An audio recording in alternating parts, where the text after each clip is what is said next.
Good afternoon. I'm just finishing off a Special Jamaican from JR Cigar, and I just finished watching the last of two movies. I told you I was going to watch and review The Last Seduction with Linda Fiorentino, and I went ahead and watched the sequel, The Last Seduction 2.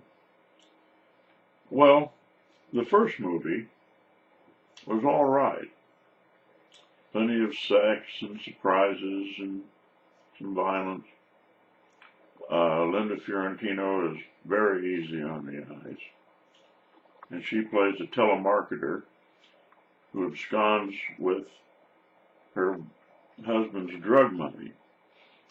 And of course, he's out to find her. And she's a conniving, wicked femme fatale, very cold around the heart. And she has a gift for attracting men with IQs in the single digits.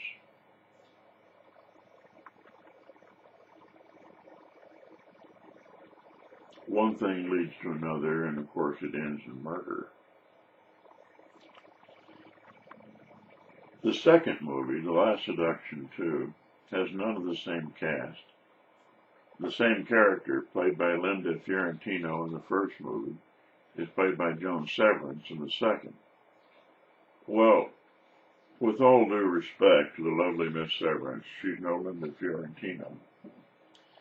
Here the action moves from New York to Barcelona, Spain. Well, she's on her run. She got a lot of money, but she wants more. She's hungry again.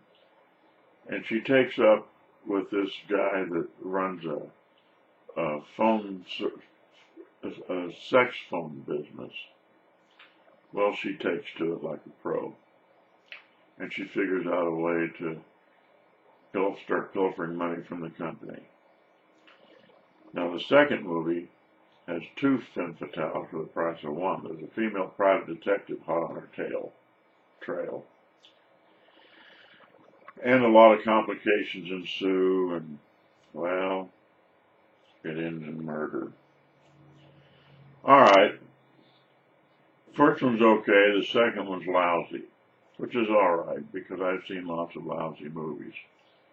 What really bothers me about these two films, the first one was made in 1994, the second was made 5 years later in 1999. Now they named the first one The Last Seduction, so that should have been the end of it. It's The Last Seduction. But then a sequel comes along called The Last Seduction 2. That should have been called The Next Seduction, except the first one was The Last Seduction, which should have been called Next to The Last Seduction, if they knew they were going to make a sequel, which apparently they didn't. And preferably they shouldn't have. But as long as this girl's still alive, there's not going to be no Last Seduction. There's always going to be one more down the road. Anyway, enough said. First one is worth your time. The second one isn't. Now,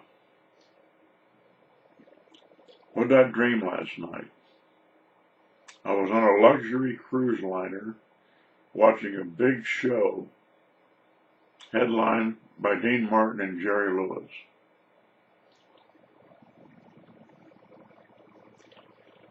I'll talk to you later. Sweet pipe dreams.